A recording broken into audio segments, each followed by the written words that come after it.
It's time for the SP and Bushy Show. Here's your hosts, SP and Bushy.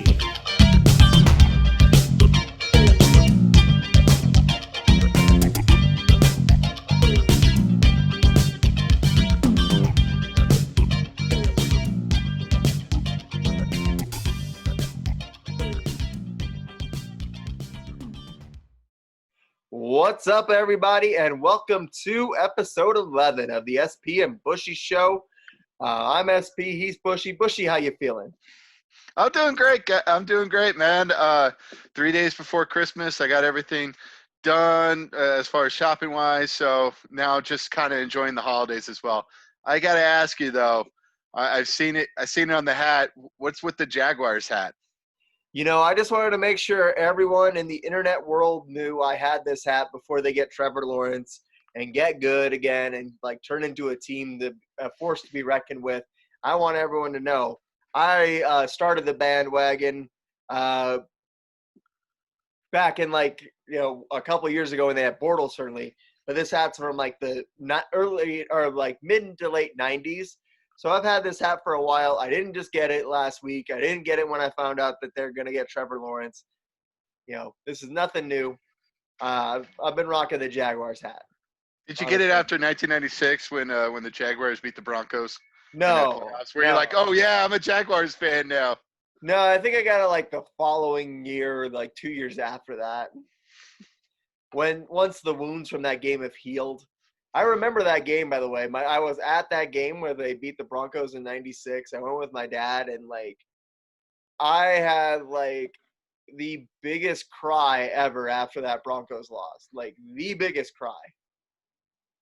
I didn't go to that game, but judging from my parents who did go to that game, it's one of those games they forget. They're just we want to forget this game that it ever existed. And I tend to agree with them. I can assure you, I cried from the second we left our seats till we got to my dad's car in the parking lot. I cried the whole way. 8 years old, 9 years old, I am crying. I'm bawling my eyes out. I don't know that I've ever had that big of a cry since, and it was the biggest cry. Yeah, well, I was there for the redemption game the following year, so Right. I saw the good portion.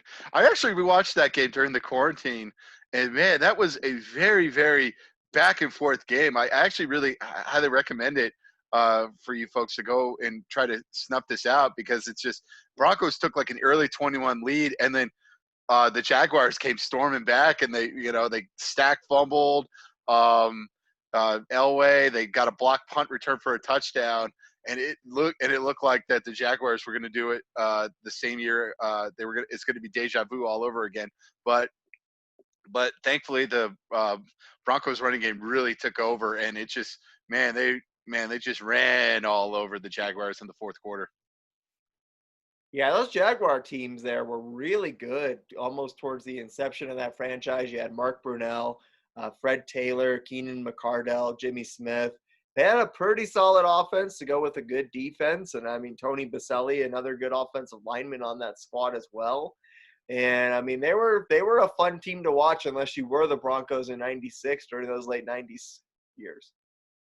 Yeah, they were a very, very, good team as well. And they went 15-1 the following year in 99.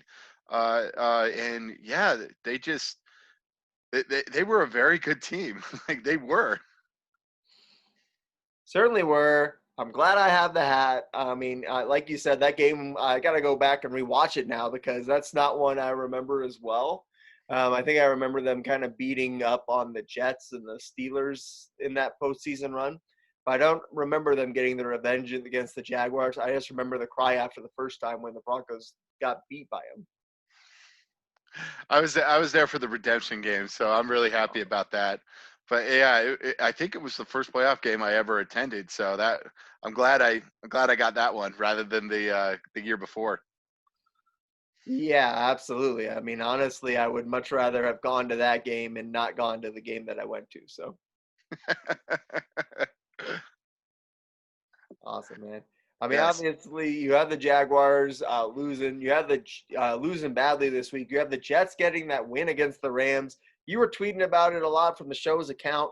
I mean, obviously, is it so bad? Is it almost egregious of the Jets to win a game at this point in the season? It is kind of egregious. You would probably be a little bit.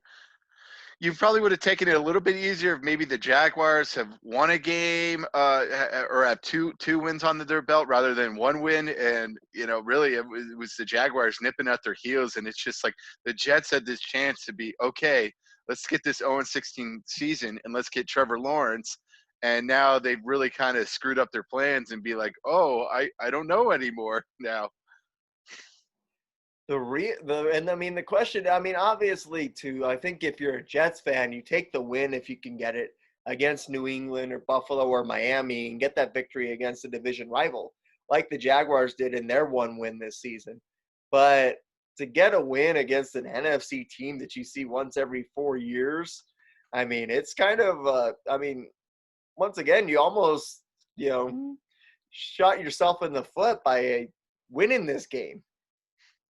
I was mad. I really was. And I'm not even a Jets fan. That's the crazy part. I just felt so bad because it's just like, oh my God, they just totally screwed this up by winning this game and beating a really formidable opponent in the Rams. But it's just like one of those. It's like I thought their best chance to win was the Raiders game, and they screwed that up. And I thought it was just going to be a free fall. They were going to lose at least double digits the rest of the way, but they really hanged on tough, and it's just really you felt really bad for Jets fans, I guess. The real question is, like, I mean, obviously the Rams, if they'd have won that game, would have clinched a playoff spot. Like, what do you think this does for the Rams moving forward? A loss to the lowly Jets. Well, again, I talked about this the week before between the Saints and the Eagles. I thought maybe they were looking ahead a little bit. They were like, "Oh, we're playing the Jets. We don't really have to worry. Okay, we could just show up and play." But we got to worry about Seattle the following week, and they caught him. They caught him again, looking ahead, and we gotta see it. You can't take every game for granted now. Certainly can't. I mean, do you think now because of this that like the Rams are a team that gets to the playoffs and gets bumped out really quickly?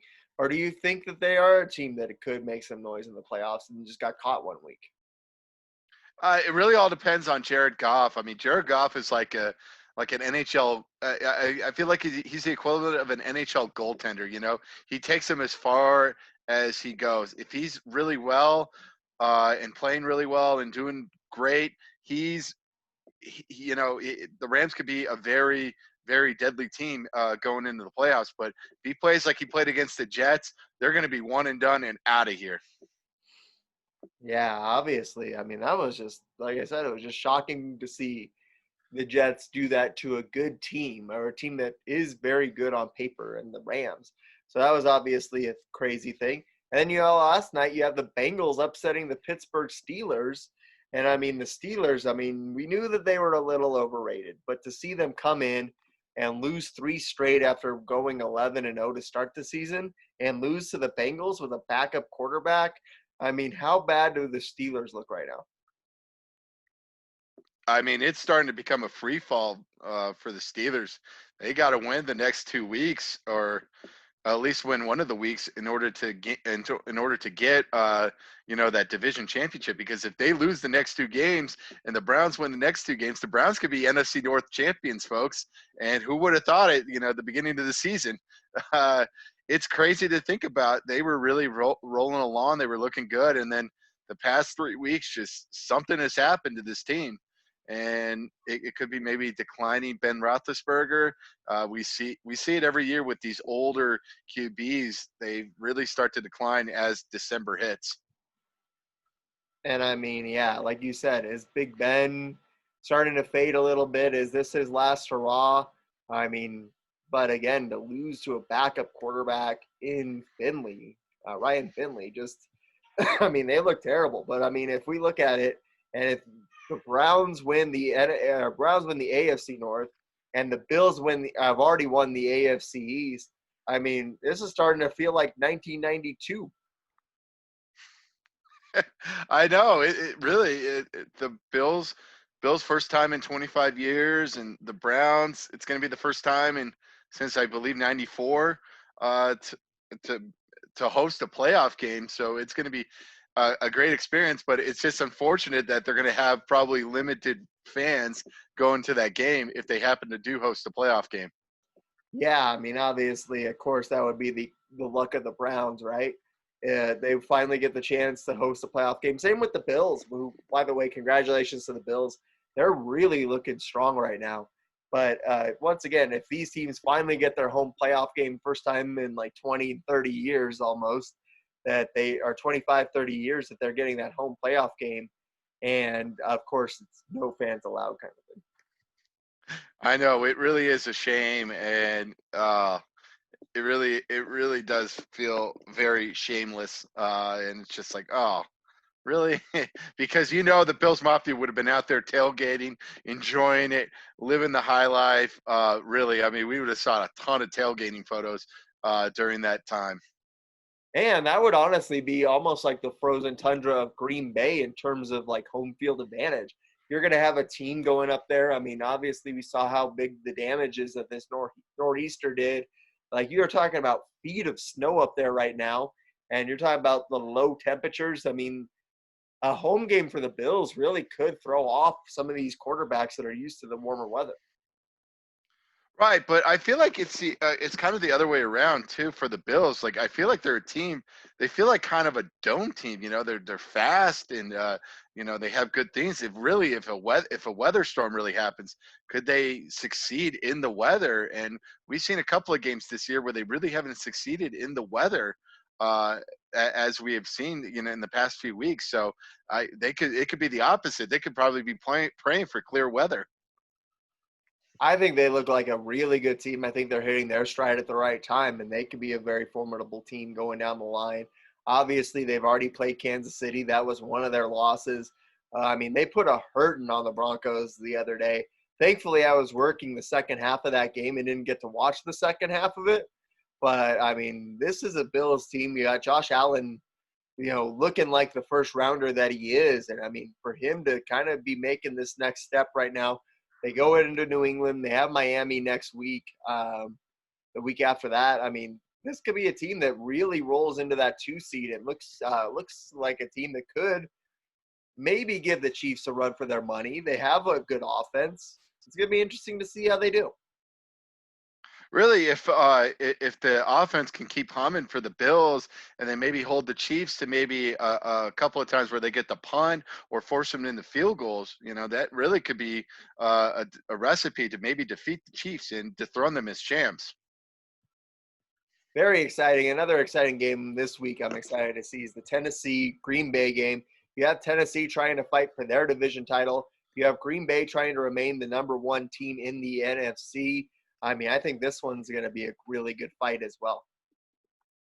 Yeah, it's going to be a fun game. It really between two distinct styles. I mean, with the Titans being a really like a kind of a ground and pound play action team, and with Green Bay kind of very pass happy, kind of spread them out with Aaron Rodgers. They can run it here or there as well, but really it is going to be a fun matchup, and it could be a potential Super Bowl preview if one of these launch shot Super Bowl previews. So we will see what it's going to be like.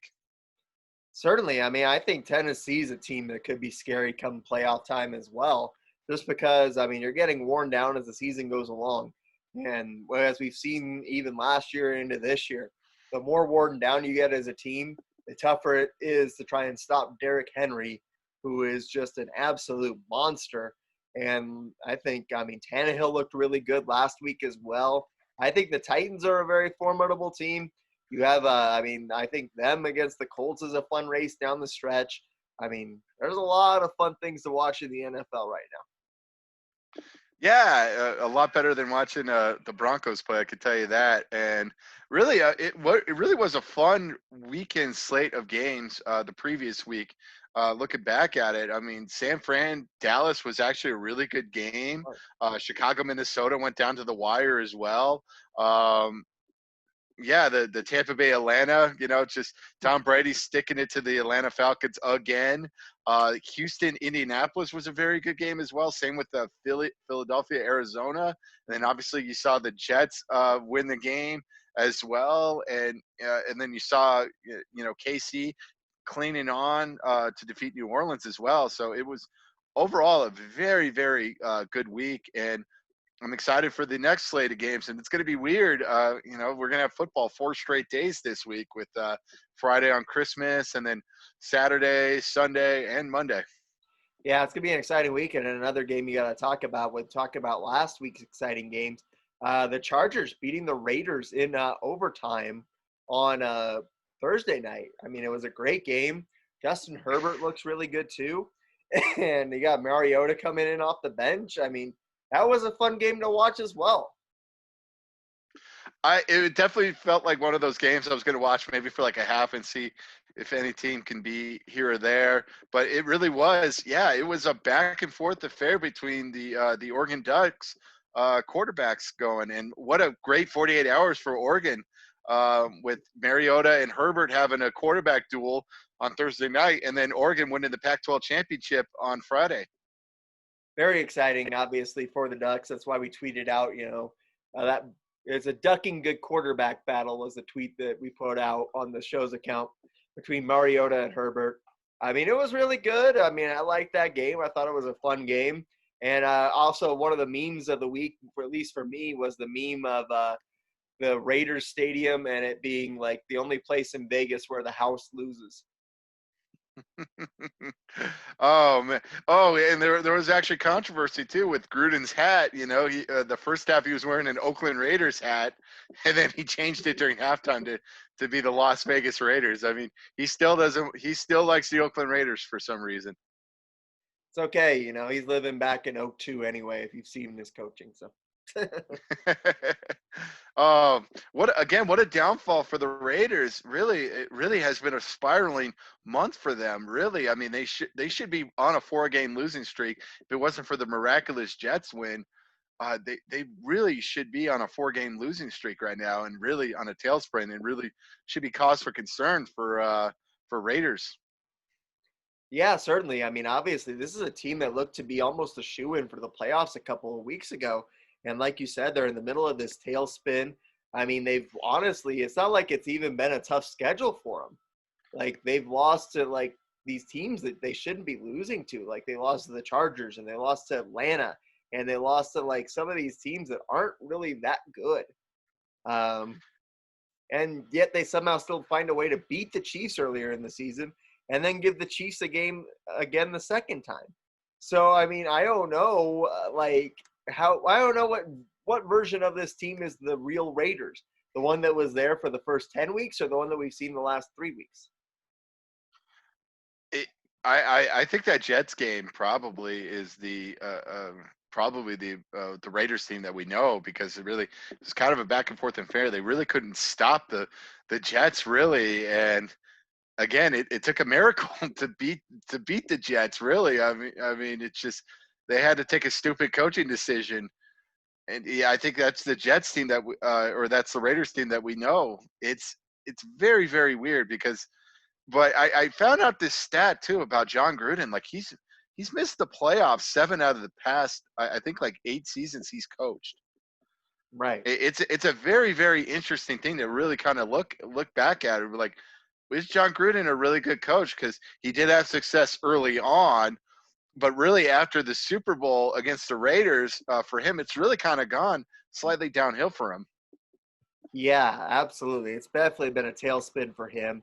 I mean, there was a reason that he was on Monday Night Football for as long as he was. And I think it's because, I mean, he was a coach who, like, he was like the Lane Kiffin almost, where he looked good for like his first season at a stop, and then he like just immediately tanks after that. Yeah, he was definitely a very good coach. I mean, he took the Raiders to the AFC Championship game in 2000. Really, he should have gone to the AFC Championship again the following year, but obviously we know that Tuck Rule game. By the way, that will not be on the time machine game as well. Like, I'm not sitting in a driving snowstorm. to for see a, a tuck rule and just get all mad and be like, that's a fumble. right. That would be like if I could go back in time and officiate a game, maybe that one would be one that I would go back in time and officiate it. Yeah. But looking back, yeah, I mean, he was a very good coach. And then, of course, he won the Super Bowl the following year after the tuck rule game. But it really has been a slight downhill for him as a coach now. Yeah, absolutely. I think there are definitely some question marks around him as a coach. I mean, when was the last time that he's proven himself as a coach? It's been like what, 15, 20 years almost now? I mean, his last great year was probably that '07 season when when Jess Garcia kind of helped get into the playoffs. But they were one and done as well. They lost to the eventual Super Bowl champions in the Giants that year. So really, I mean, that's the last time he's faced the playoffs, folks, and that's been 13 years ago. It's also the last time the Buccaneers were in the playoffs, if I'm not mistaken, right? Yes, that is very true. Yes, last time the Buccaneers were in the playoffs. And I mean, you never know, but I mean, if they drop their final two and then the Bears win their final two, the Bears could sneak in. And the Bears are a team that looks like they're playing some really good ball right now too. Yeah, it's kind of weird for them. What a weird season for them. They started out 5-0, and then really kind of had this tailspin, go 1-5 the next 6 games, and then suddenly they're starting to and then they get Trubisky back, and suddenly he's good again. What is this? Right. Where did this version of Trubisky come from? Like, he's never been this good, and now all of a sudden he's flipped the switch somehow. Like, I mean, does that mean like you honestly need to give some of these quarterbacks 3-4 years to develop? Like, what is the deal with that? The Bears have been one of the most head scratching teams probably in NFL history. Like I think we'll probably look back at probably 10 years and be like, that Bears season was one of the weirdest seasons. Like really, they should have lost their opening week against the Lions, but obviously they had a miracle comeback. They should have lost against the Falcons, but they had a miracle comeback. And then it goes the other way around. They should have probably beaten the Lions a couple of weeks ago, but they gave that up. I mean, they are a very, very head scratching team, and yet here they are. They still can get in the playoffs. They play the Jaguars this week. They can win. They're going to win that game. They're going to be 8-7 going into their final game against the Packers. And who knows? The Packers might have everything wrapped up by then. They may not even start anybody. So the Bears could win out, get in the playoffs somehow, and who knows? And Trubisky just leads them to the promised land. That would be hilarious.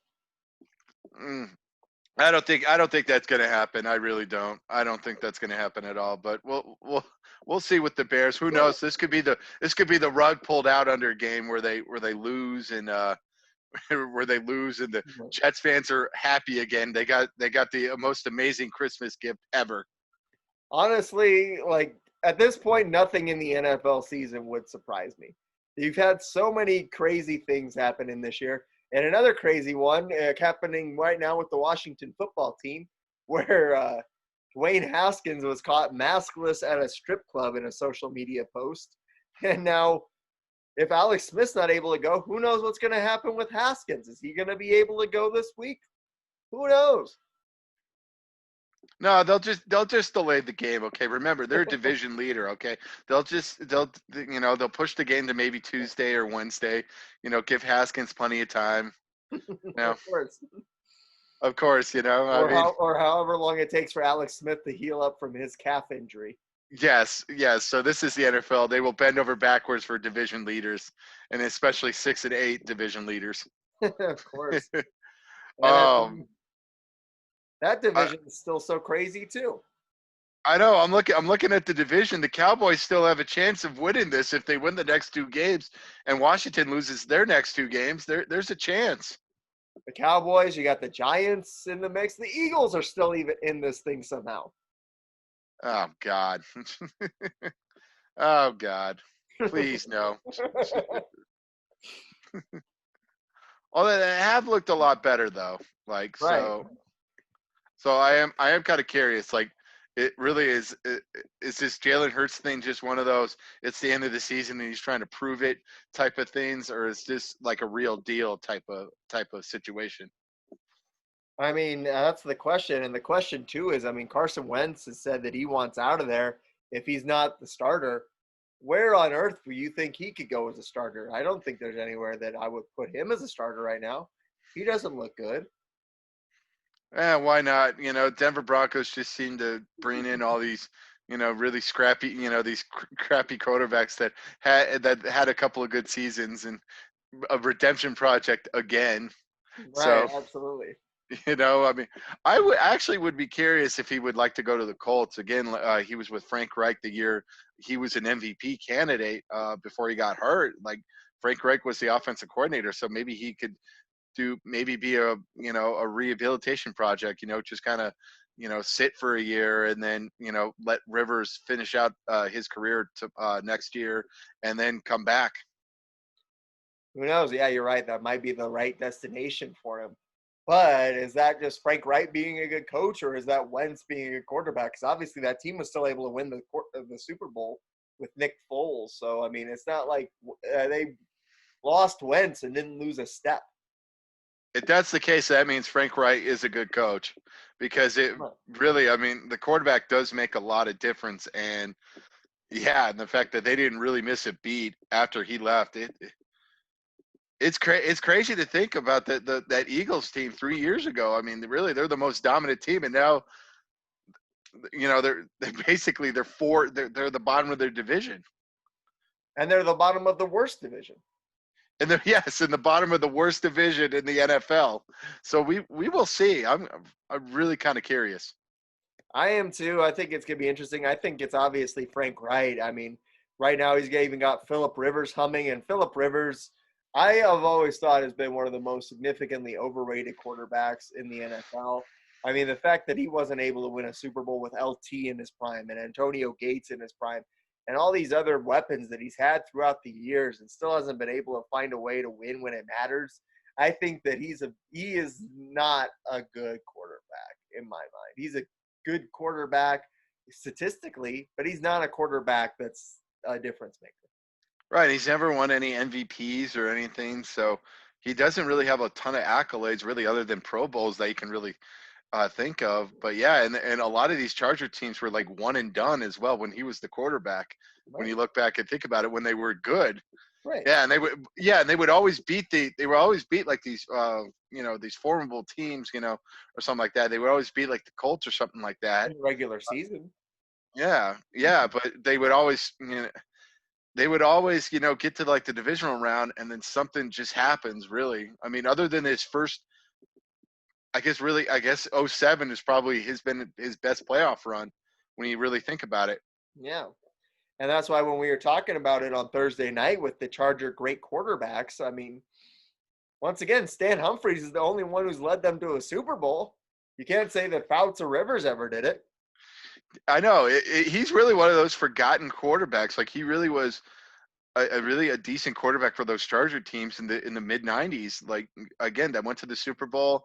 '95 they hosted, but unfortunately they lost to the Colts that year. That went to the AFC Championship, and then it really started going downhill. But yeah, for like 3-4 years, like Stan Humphries was a pretty decent quarterback. He was, and I mean, they obviously had Drew Brees for the first couple of years of his career too. I mean, his numbers there aren't great, but I mean, he's one of the greatest quarterbacks of all time. So I would obviously even put him ahead of Rivers. Yeah, I Maybe probably would not put as Rivers ahead of Breeze as far as with Chargers quarterbacks, but right. yeah, they should really include Stan Humphries. But just because of longevity, I mean, it's not like Breeze was any worse or better than Rivers wearing his time there. So No, he was. Yeah, I mean Breeze was pretty good, and the Broncos kind of ended his tenure there in '05 when he got hit by John Lynch. I remember like it's yesterday, sitting at it. For some reason, I remember this game. I was sitting at an Outback Steakhouse, and we were watching the game, and just John Lynch came on a blindside blitz and really took out Breeze, and he really hurt his shoulder.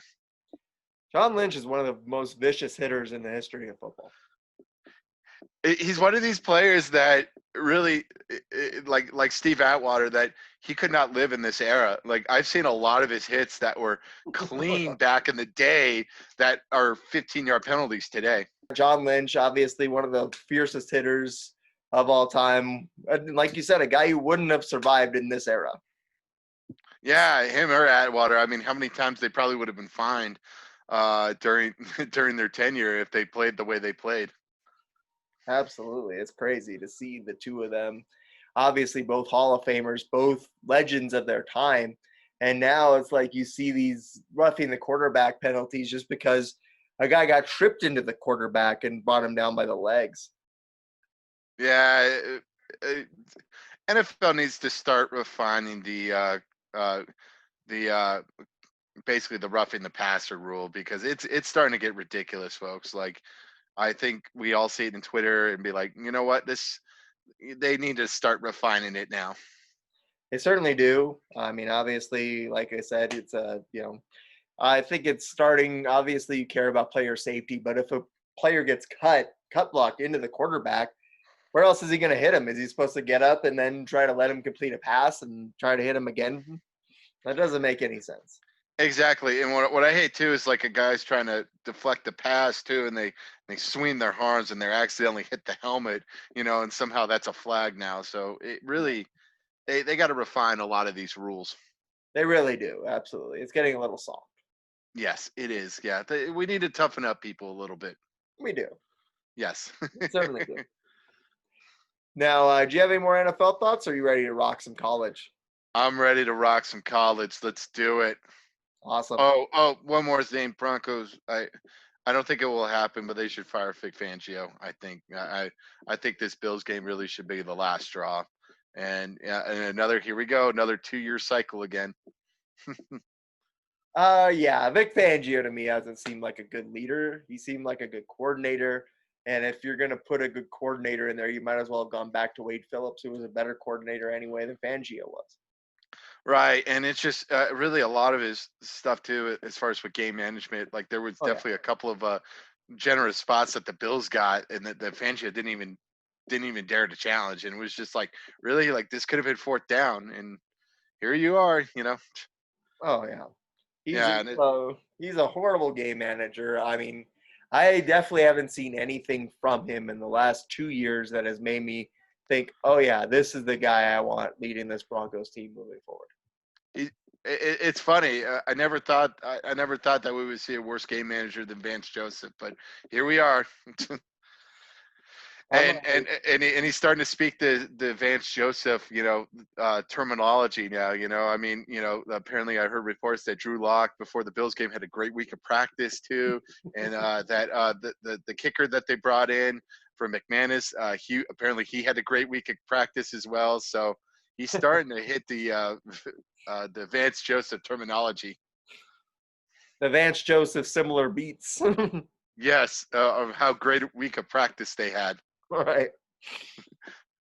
Of course, when you're playing against the Broncos' current secondary, I mean, really, we could probably throw for maybe 150, 200 yards.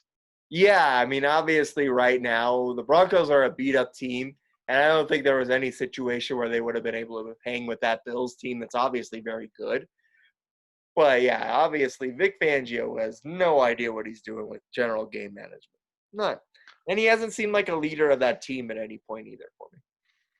No, and I think it's time for maybe Elway to maybe go the offensive route next time for getting a head coach instead of doing this defensive mode for the past couple of coaching searches.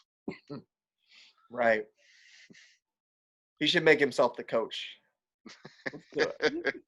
He's the coach, offensive coordinator. Oh, you never know. That could happen. Right, absolutely. You never know. At this point, we've talked about it. I mean, obviously, there's no one really above him to get rid of Elway at this point. So no matter what happens, it's the Elway show for a while, and people keep clamoring for it. But it's the Elway show until this ownership situation is figured out. So people can clamor for Elway to get fired, but it's not going to happen. Well, again, it's like a catch-22 situation, especially maybe with Drew Lock's progression a little bit. Do you keep the same coaching staff around and maybe help him he grows a little bit, or do you hamper maybe his progression and you start over? Who knows, man? Who knows? Who knows? I guess we'll find out. I guess we'll find out in a couple of weeks and see if Vic keeps his job or if Elway's going to fire yet another coach Well, we'll after 2 see. I years. mean, they certainly have, I think, losses to the Chargers and the Raiders would definitely be the nail in the coffin. Exactly. Yeah, and the Broncos would be fourth in their division, so it would be a really bad season. It really started with high hopes, and then it all came crashing down. Literally, I think that first week of practice. Certainly did. Did you know that the Broncos right now have the third worst point differential in the NFL? I just looked that up. I did not know that, and it does not shock me because when they have lost, they have lost. It feels like the past like month and a half is like when they have lost pretty handily. Yeah, they are currently behind only the Jets and the Jaguars. Oh, so that's a good thing. Yeah, and I read something too on Twitter. Like this is the most 30-point games the Broncos defense has given up since Josh McDaniels, folks. So when you're getting compared to Josh McDaniels, I think it's maybe time to go. Exactly. That's the line right there. It's out of there. Watch Yes. them bring back McDaniels. Oh God, I don't want that again. No one does, but we'll see. No one does. Maybe go after some of these coordinators. Maybe go after the Tennessee coordinator. Maybe go after Bieniemy. Oh, be enemy for sure. Yeah, or maybe go after that Buffalo Bills offensive coordinator because you see what he's done wonders with Josh Allen. Oh, absolutely. Yeah, so we will see. I think they really should go offensive. It'd be like, you know what? This defensive route is not working. Let's think offensive for next head coach. Be enemy would be the perfect guy because you got the Colorado ties, obviously, with him being a CU alum and a former CU coach. And then on top of that, you got him as a guy who obviously knows his offense, and he kind of knows the Andy Reid system. So he'd be a guy who could game plan well against Andy Reid and the Chiefs.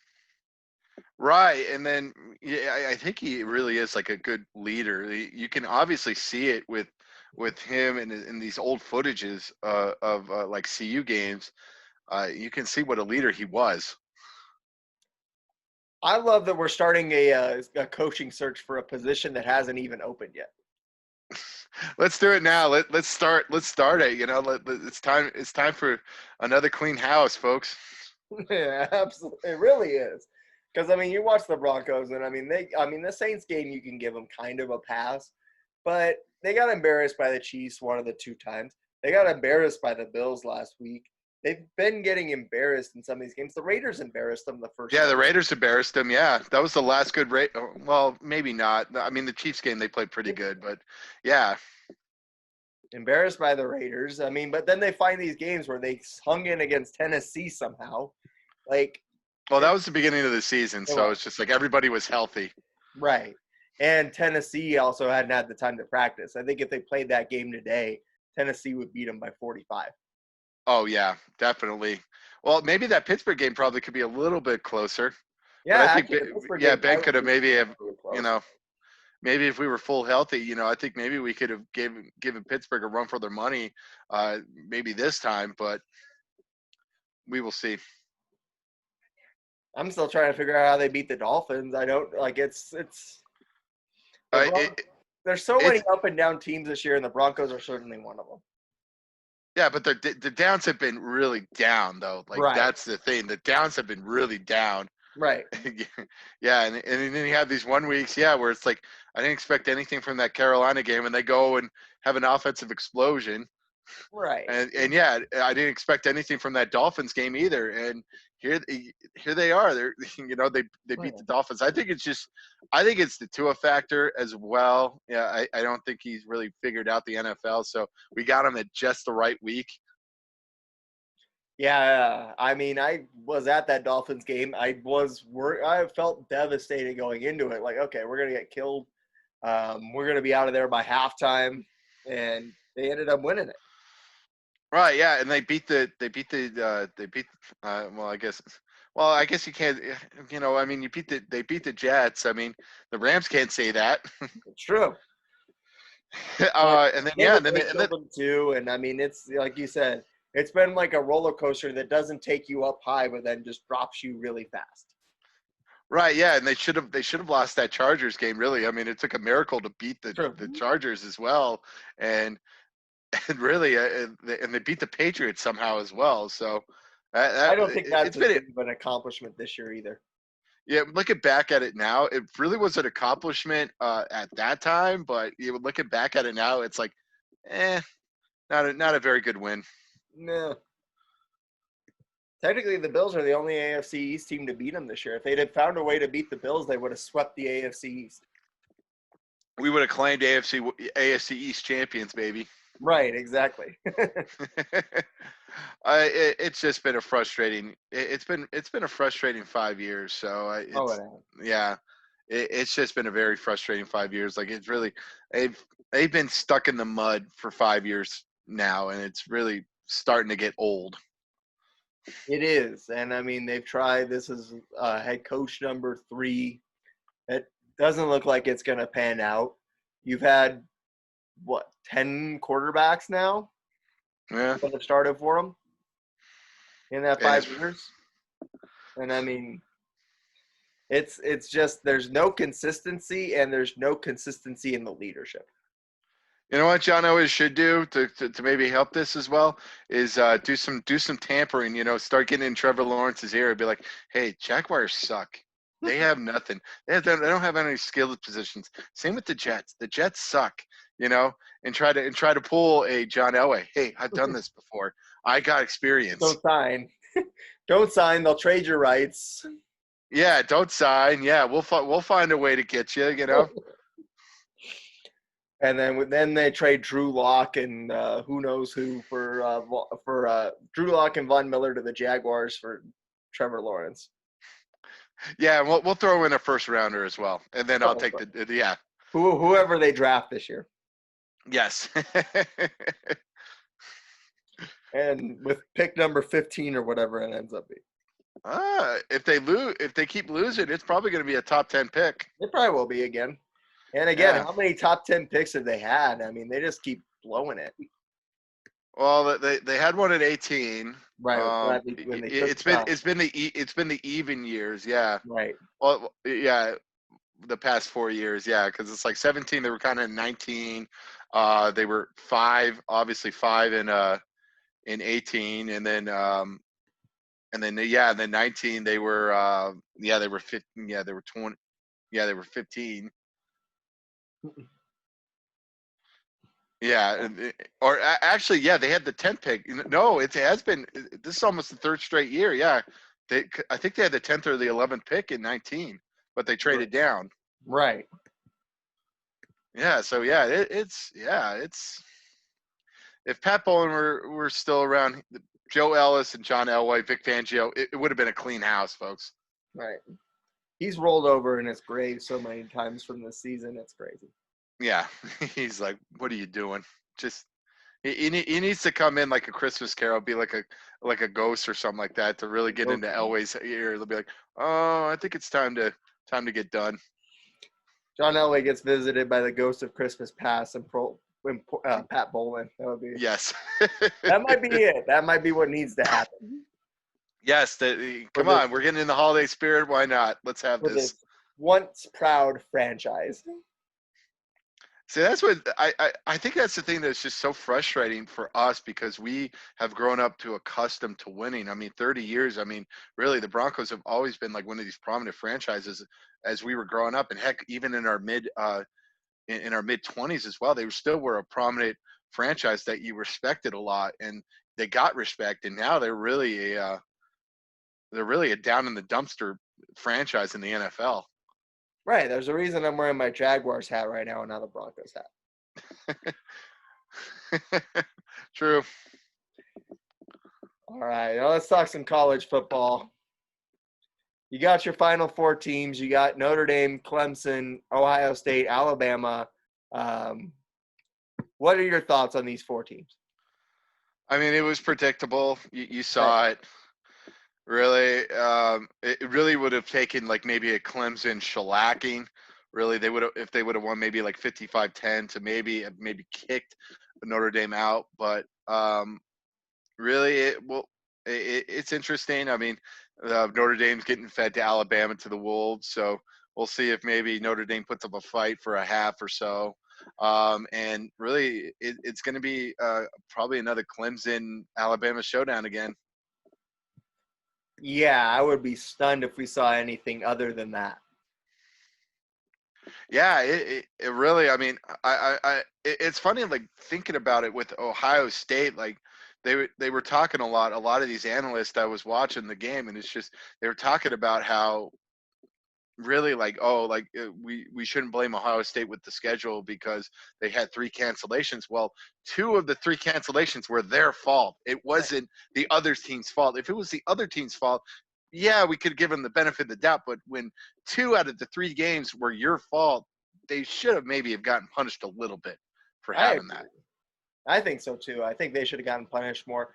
And I mean, I think the NCAA missed the ball here too. It's a year where we've seen every other major sport expand its postseason. Every other sport has expanded its postseason. This was the year, if there ever was a year to do it. Yeah, I'd be You totally could in have gone favor back for to 4 expansion. next year. Even if You mean, you went back to 4 next year, you could have expanded it to 8 this year just because everyone else has with COVID. yeah, it's just very bad. Like really, if there's anything that this year has told us, this year for NCAA is that you have to be a Power Five conference team. If you are if you are a Power Five conference team, you're going to be fine. If you're not in a Power Five conference, you're basically screwed. You better schedule Alabama and find a way to beat them early in the season and then still go undefeated. Yes, that's really the only way. Or beat maybe like an Ohio State or something like that. Right.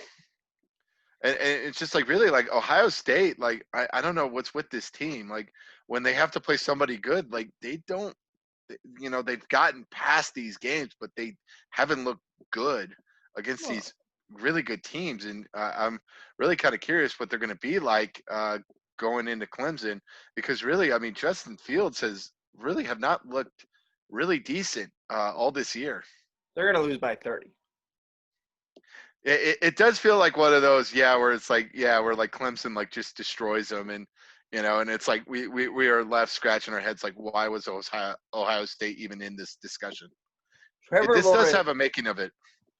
Trevor Lawrence is going to play like it's his last 2 games playing without the Jacksonville Jaguars around him, and he's going to just go nuts. It's gonna, yeah, it's gonna be a very, very. Again, we'll see if there's any upsets. Obviously, there's been some bickering with Clemson and Ohio State.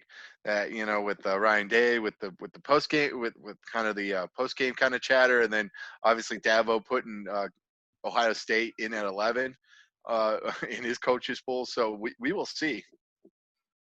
Dabo, yeah. But Dabo, I think, is also a lot better coach. We will see. Like we again with the third year. Well, this is Ryan Day's second year, so he still has Urban's players. We'll see with the third year. When he has his players and how good he's going to be as a coach.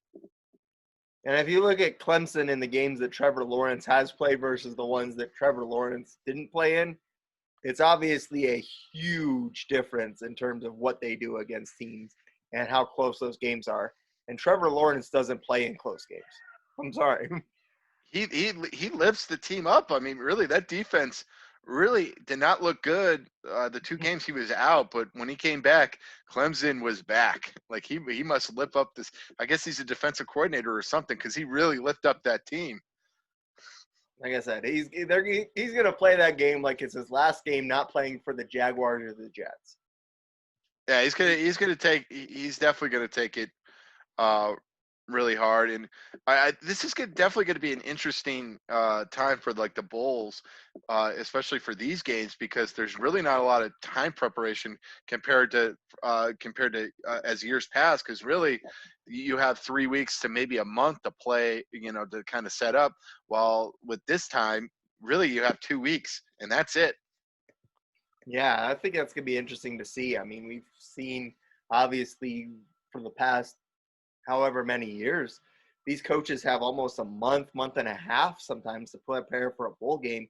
And that's just not the case this time. And I think that this is actually going to be, I'm excited for it. I'm glad that it's not a month between significant college football games. I definitely enjoyed it. I definitely enjoyed having a lot more football on.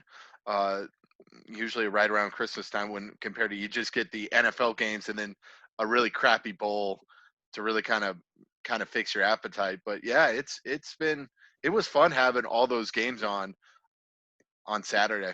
Yeah, it was fun having meaningful games on last Saturday. It was good. Yes, it was. And the SEC championship was really good. I mean, Florida really gave Alabama a run for its money as well. They fought back. So really it was the first time Alabama was tested since Ole Miss. So maybe it was nice for Alabama to get tested a little bit. Right. If you were on the playoff committee, would you have picked those same four teams, or what would have been your four? I probably would have kicked Ohio State out. Really, that probably would have been my fourth team, and I probably would have gotten either a Texas A&M or Cincinnati. Either team would have helped with me. I probably would have. Again, I'm a fan of mid-majors, so I probably would have put in Cincinnati as well. But obviously, we saw with those rankings, Cincinnati got disrespected at all. I mean, with literally, like, I know Oklahoma has played a lot better as of recently, but really, like, Cincinnati deserves maybe that 5 or 6 seed. Yeah, I think a team that goes undefeated should have a better shot at it than a two-loss team. I'm sorry. Like, okay, Oklahoma beat Iowa State. Well, Still lost they got the Iowa State revenge. too. They got the revenge from the previous yeah, but still, I mean, they lost to Kansas State and Iowa State. I mean, Right. and those teams lost, I think, to like Sun Belt teams as well. And it's Yeah. really, I mean, you got to really I'd have put Coastal Carolina ahead of Oklahoma. you really got to test the credibility of the Big 12 this year based on their schedule this year, Right. because really the Big 12 was not really a shining conference this year. Neither was the Big Ten. No, really. I mean, it probably was Ohio State and Indiana. Really, I mean, those were probably the two best teams, and I guess Northwestern as well. But Northwestern, I mean, really, I mean, if they played like one of those top tier SEC schools, they'd probably get killed 35 at least by 35 points. Here's how you know it's a down year for the Big Ten. Northwestern was in the Big Ten championship game. That's all you need to know for it to be a down year for the Big Ten. Hey, they've been in the Big Ten championship 2 of the past 3 years. I mean, it's still a down year. I'd had Coastal Carolina ahead of Oklahoma. Because congratulations to Oklahoma. They beat Kansas 62-9. Good for you. Whoop-de-doo. I mean, seriously, Kansas is a football school. If you lose to them, your coach gets fired. That's a coach gets fired game if you lose that game. Right. You saw it with CU when Dan Hawkins he lost to Kansas, and boom, he was gone the next day. Right. That's the thing with Kansas. Like, really, I mean, if Oklahoma State or Iowa State ever lost to Kansas, boom, like those coaches are gone. Right. I'm sorry, but Kansas football is a joke. And I mean, if you lose to Kansas football, like, I'm sorry, that's it for you. Yeah. It's not an impressive win. I think Coastal Carolina beating BYU is a way more impressive win than a lot of these wins that Oklahoma has. They beat and they also beat a very good Raging Cajun team, I think is a good team. They beat Appalachian State, which is also a tougher team. And Coastal Carolina beat Kansas by 15 too. Yeah, really, the Big 12 really was a down year, and really the committee should be ashamed of themselves for at least ranking Oklahoma that high. A Really, I two-loss mean, team. yeah, and it was a 2-loss team, and really, I mean, yeah, yeah. So yeah, I know they lost early in the season, folks, but really, you got to look at that, and you got to look at the Big 12's resume this year, which really did not look impressive. No. And they could have easily lost the third game too, and they could have lost to Texas as well. They had to go to 3 overtimes against Texas. Right. So I mean, it's not really an impressive resume for Oklahoma. I don't think so either. I mean, Ohio State, I get it. They're still undefeated, but I mean, Oklahoma, I don't even know that Oklahoma would have beaten USC this year. And they were still ranked ahead of them. I don't know either. USC really kind of crapped the bed.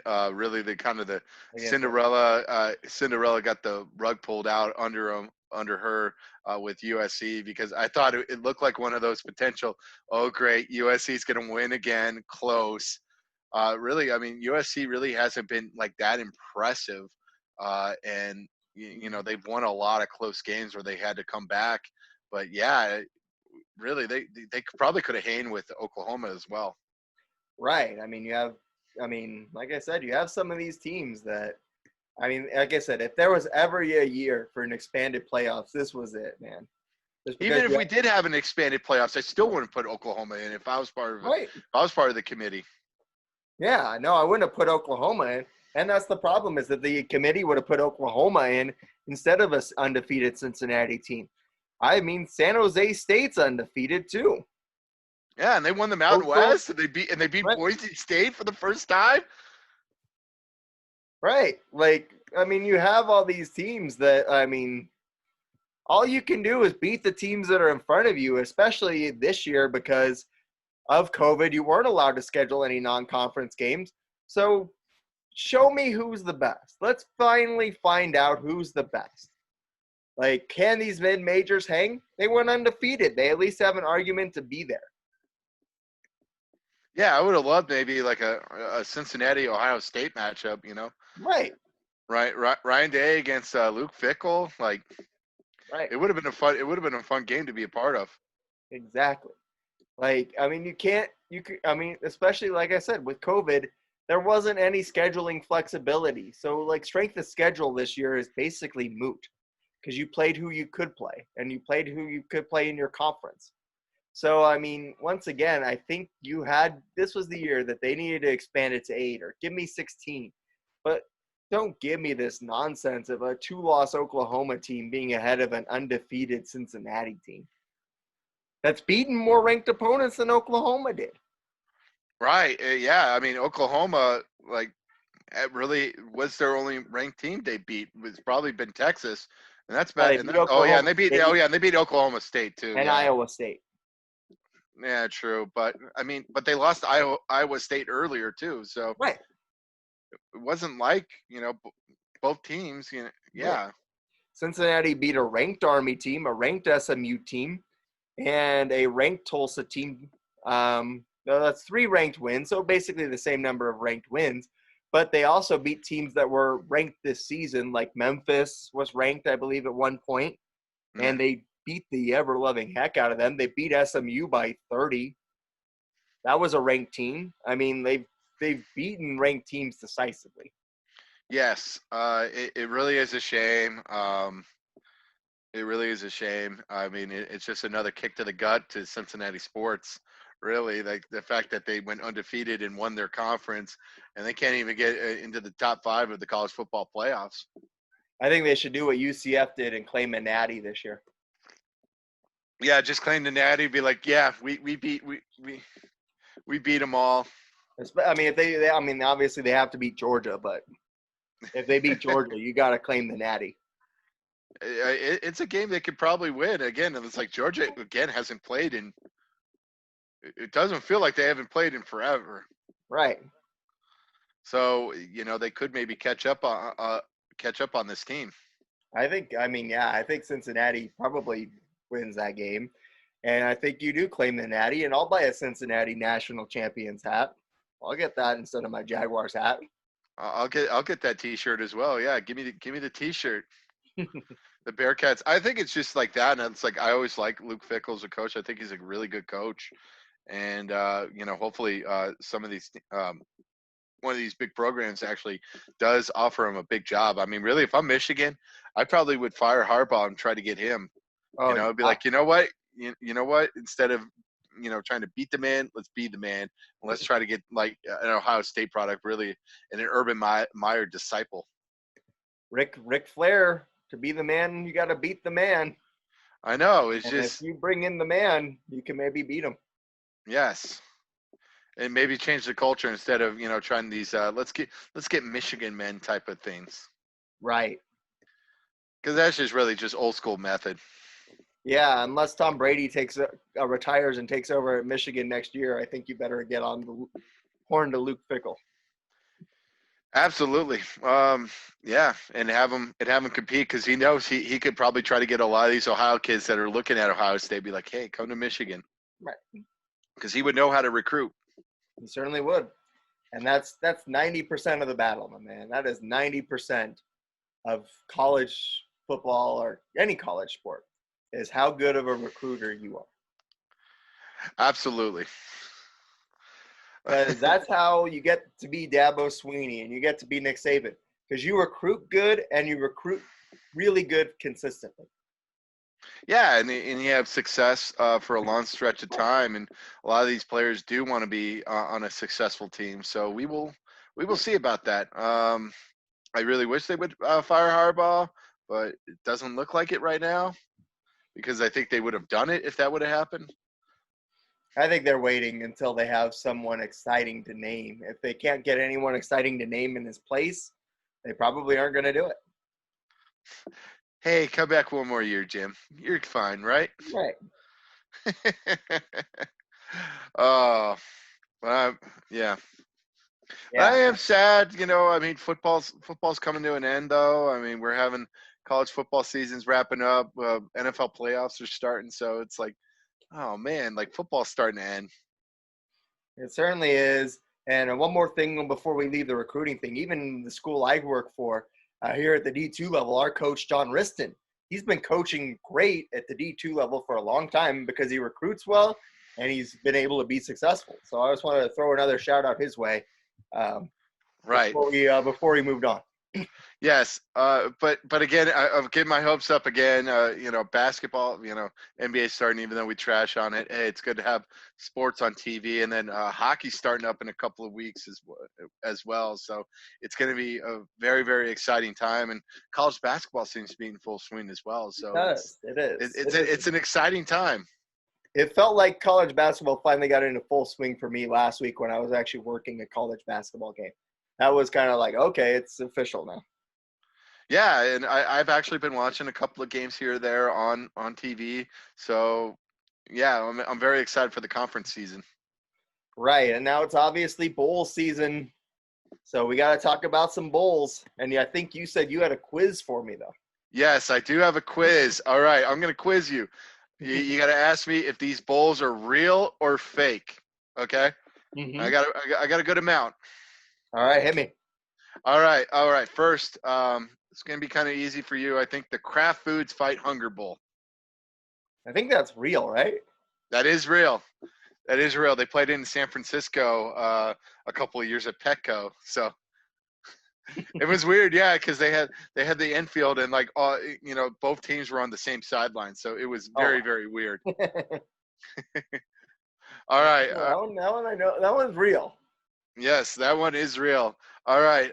Next is the Chipotle Burrito Bowl. That one's fake. It sounds okay. real. It sounds like it could work. You are right. Yes, that is a fake bowl. All right. They haven't done that though. They should do that. Yeah, I'm surprised Chipotle hasn't done a bowl game like that. Yeah, just get Pac-12 against Big Ten or something like that. Because just hearing you mention that Chipotle Burrito Bowl makes me want to go grab one. Right, yeah, and then it could be like the Outback Bowl type of thing, where where the Big Ten winner wins, you get a free side of guac or side of queso. Yeah, you get a side of queso. Yeah, if the Pac-12 wins, you get the side of guac. You get chips and guac or chips and queso. That's going to be the case. Perfect. I love it. They should listen to us. We should be in charge of their marketing. Yes.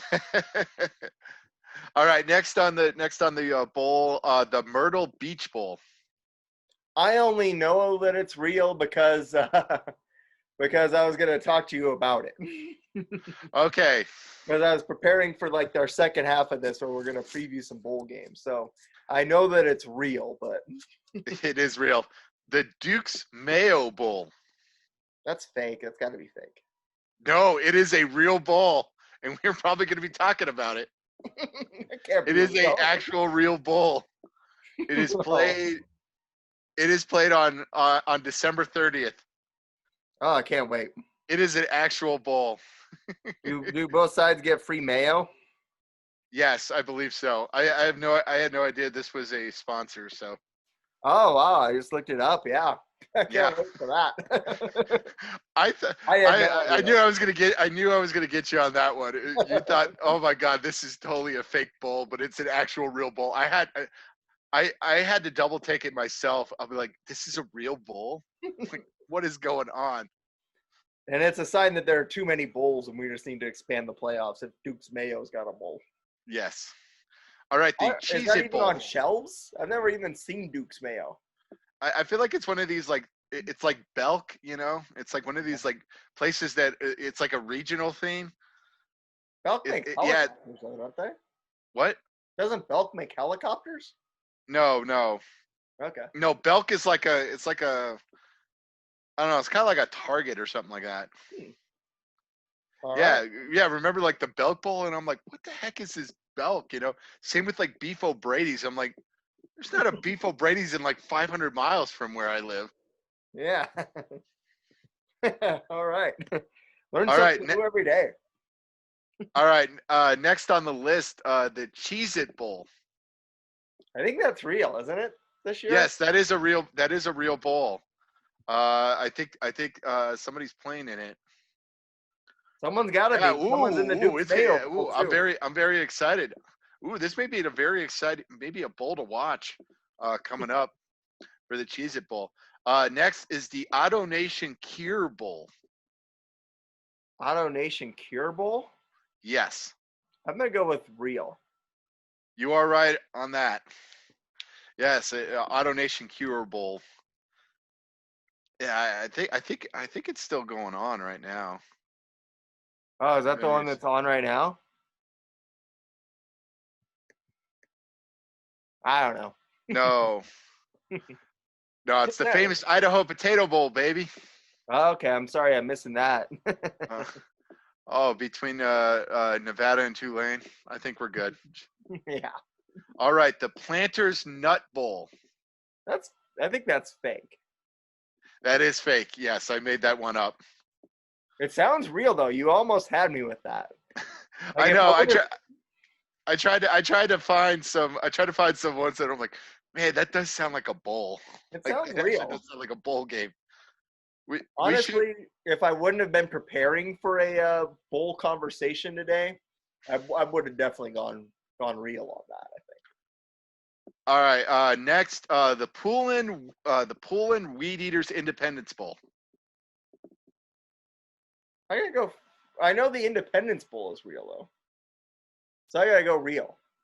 It is real, yeah. Like it was a sponsor. Like it was a sponsor way back when, but I decided I wanted to screw with you. You'd be like, sponsor sounds fake. I know that because Missouri was in the Independence Bowl. I think one of the years I was there or something.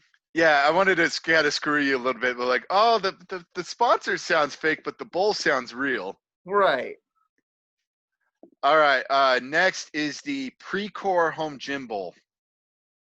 Oh man, that sounds so real. It's got to be fake. It is fake, yes.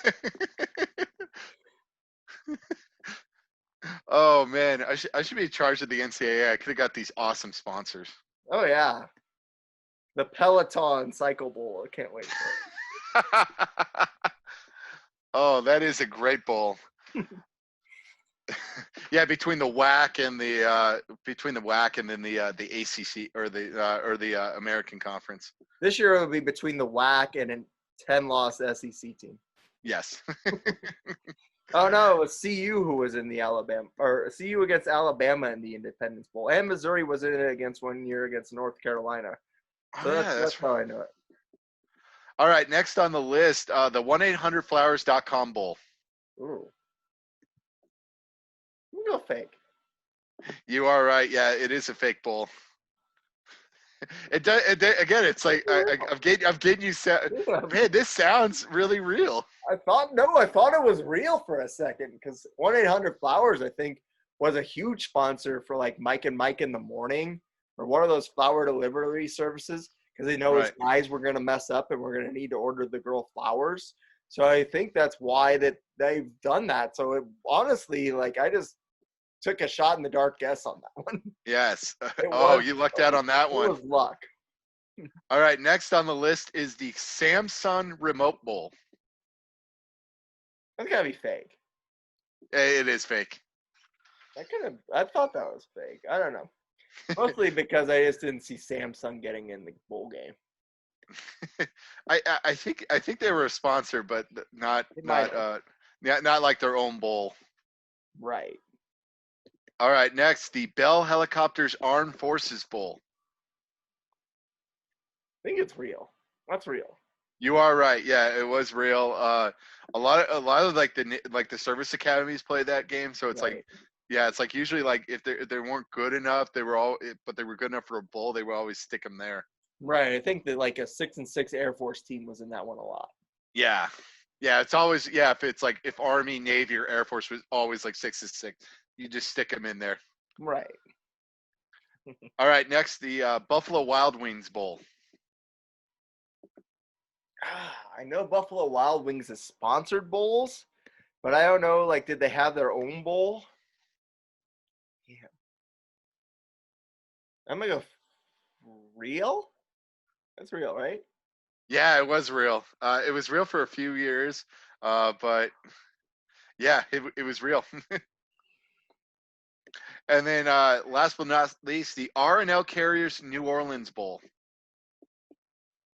I know there's a New Orleans Bowl, but I don't know if R&L Carriers is a sponsor. I'm going to go real. You are right. It is real. Nice. Nice. Yeah, you actually did pretty good. I did. Yes. I know. I'm glad I got you on the sum, so I was really happy about that. You got me on the Duke's Mayo Bowl. That sounded the Duke's Mayo Bowl. That I'm very happy about that one. But yeah, I got you on some because you're like, man, this sounds like a real bowl. Right, and I think some of them I just got lucky on. You did. I could definitely see it in your face where you were like, I'm not sure. Thank you for listening to the SP at Bushy Show. This podcast was created by Sean Pooley and Stephen Bush. Intro was created by Zach DeMose. For more content, please visit our Twitter at SP Bushy and our YouTube page at Sean Pooley. Thank you again for listening.